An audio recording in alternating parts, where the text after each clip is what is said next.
तुमचं चिंतन श्री गुरुदेव स्वामी महाराज के जय, छत्रपती शिवाजी महाराज के जय। आपण आज गाणगापूरमध्ये संगमावर आहोत.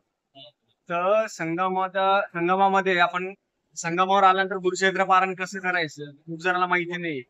पोथी कोणती आणायची, पारायण कसं करायचं. तर आता एक सेवेकरीचंही आहे ते तुम्हाला पारायण कसं करायचं, साहित्य काय आणायचं, पारायण करताना काय नियम पाळायचे, 3 दिवसाचं पारायण करायचं किंवा 1 दिवसाचं करायचं, पूर्ण माहिती सांगत आहे.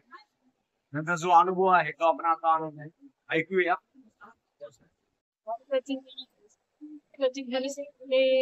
स्वामी महाराज की जय. श्री स्वामी समर्थ. दीक्षा योगेश व्यवहारे गुरुचरित्र पारायणासाठी मी गाणगापूरला आलेला आहे आणि इथंच मला दादा भेटलेले आहेत. आमदार पारायण कसं केलं तुम्ही? मी 3 दिवसाचं पारायण केले. पहिल्या दिवशी 1 ते 22 अध्याय घेतले, दुसऱ्या दिवशी 22 ते 33 घेतले, आज 34 ते 53 अध्याय घेतलेले आहेत. 34 ते 53. आणि पहिल्या दिवशी तुम्ही कोणती नॉर्मल पोथी वाचली ना? हो, दिंडोरी प्रणित. आता इथं पारायण करताना नाही का खूप जणांचं असं मनामध्ये प्रॉब्लेम असतात, मनामध्ये भीती असते. तुम्हाला कशी अशी भीती वाटली का? मला काहीच भीती वाटली नाही, कारण मी दादाच्या चॅनलवरती सर्व व्हिडिओ पाहिलेले आहेत. त्याच्यामुळे आपण फक्त भाव ठेवून येता येईल आणि आपलं पारायण सुरू करायचं. तर कुठेही लक्ष न देता आपलं शुद्ध भाव ठेवून पारायण केलं, कोणतीच भीती बाळगायची गरज नाही आणि विशेषतः महिलांनी कोणती भीती बाळगायची गरज नाही. आता इथं पारायण करताना खूप जण कसे घाबरतात, मग पारायण करताना हेच पाहिजे का तेच पाहिजे का? अशी काहीच गरज नाही. जरी आपल्याकडून एखादी वस्तू राहिली तरी ते लोक खूप मदत करतात. कारण मला एक जास्त माहिती नव्हतं आल्यावरती पूजा कशी मांडायची काय, हे भक्ती करायला मला मदत केलेली आहे. अच्छा, तुमची कुठे पूजा मांडलेली कुठे? ह्या साईडला दाखवा वाटलं. हा,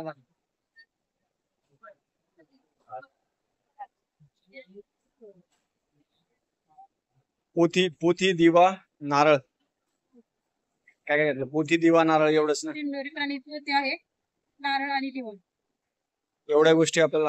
हो, आपली जपमाळ आपला आसन स्वतःच पाहिजे. हो, आसन जपमाळ स्वतःची पाहिजे. पारायण करून कसं काय वाटलं तुम्हाला? घरी पारायण केलं आणि इथं पारायणचं खूप फरक वाटतोय. कारण आपण साक्षात ते असतात त्या सानिध्यात पारायण करते, याच्यामुळे मला खूप छान वाटतंय. आता पारायण संपल्यावर माझ्या अंतःकरण एकदम भावूक झाले. इथून निघताना तुला पाय निघत नाही. आणि घरी जेव्हा आपण पारायण करतो ना, तो जो वेग असतात ते थोडं कमी असतात. हो हो, बरोबर. कारण घरी एवढं पवित्र राखलं जातं आपल्या, देवाच्या ठिकाणी सगळे सोबत असतात, त्याच्यामुळे जास्त आणि संगमावर पारायण केल्याने काय होतं, आपण समजा गाणगापूरला पारायण करतो तर संगमावर आंघोळ करायला पाहिजे. तुम्ही केली होती का? हो, केली होती. आणि जेव्हा आपण येतो ना, गाणगापूरला आल्यानंतर आपली 12:30 वाजता आरती असते मठामध्ये हो, आणि संध्याकाळी 8 वाजता आरती असते. हो, त्या दोन्ही आरतीला आपण हजर पाहिजे. हो, म्हणजे आपल्या 3 दिवस पारायणामध्ये 3 आरत्या होऊन जातात, दुपारची पण रात्रीची पण. हो, बरोबर. मन कसं वाटलं तुम्हाला? खूप छान वाटते, खूप प्रसन्न वाटते. कोणतीही भीती नाही राहिलेली. आणि खूप जण काय होतं, गाणगापूरमध्ये पारायण करायचं म्हणजे त्यांना असं खूप असं हे पाहिजे ते पाहिजे, मनामध्ये भीती असते. त्यांना काय सांगणार तुम्ही? कोणती भीती बाळगण्याची गरज नाही. ज्यावेळेस आहे तेव्हा येऊ शकता, कारण मन असतं पवित्र सदा वाचा चरित्र. त्यामुळे वेळ वार्ता आणि काही बघण्याची गरज नाही. कधी येऊ शकता, वाचन करू शकता. आणि खूप जण म्हणतात मग बसायला जागा भेटत नाही. तुमचं काय म्हणणं आहे? जागा भेटते असं काय, तुम्ही इथं येऊन तर पहा, इतकी जागा. आयुष्यात एकदा तरी पारायण आहे ते संगमावर करायला पाहिजे. गुरुचरित्र पारायण संगमावर केलं तर त्याचं फळ खूप आहे. हो, म्हणजे घरी तुम्ही पारायण करणार एक, पण संगमावर त्याचं फळ दुपटीने तिपटीने असतं. हो, कारण की साक्षात महाराज इथं असतात. बरोबर. सांगा.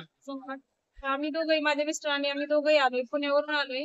सर्वांनी पारायण करा अशी माझी विनंती आहे. एकदा करून बघा, खूप अनुभव चांगले येतील आणि स्वतः अनुभवून बघा, इतरांनी सांगतो. स्वतः करणं वेगळं असतं आणि आपला अनुभव आपल्याला वेगळा आलेला असतो. हो, दुसऱ्यांनी सांगण्यावर माणसांचा कदाचित विश्वास बसत नाही, त्यामुळे स्वतः अनुभवून बघा. आणि संगमावर समजा कोणाला गुरुचरित्र पारायण करायला नाही जमलं तर तुम्ही स्वामी चरित्र वाचू शकता, महाराजांचा जप करू शकता, प्रदक्षिणा करू शकता, साफसफाई करू शकता. हो, असं नाही की गुरुचरित्रच करा, स्वामी चरित्र करा, जपमाळ करा, इथे येऊन स्वच्छता करा, पण मनापासून करा. काही करा, देवाला फक्त मनापासून पाहिजे. नामस्मरण करा, काही करू शकता. आता कोणतंच पडलं नाही.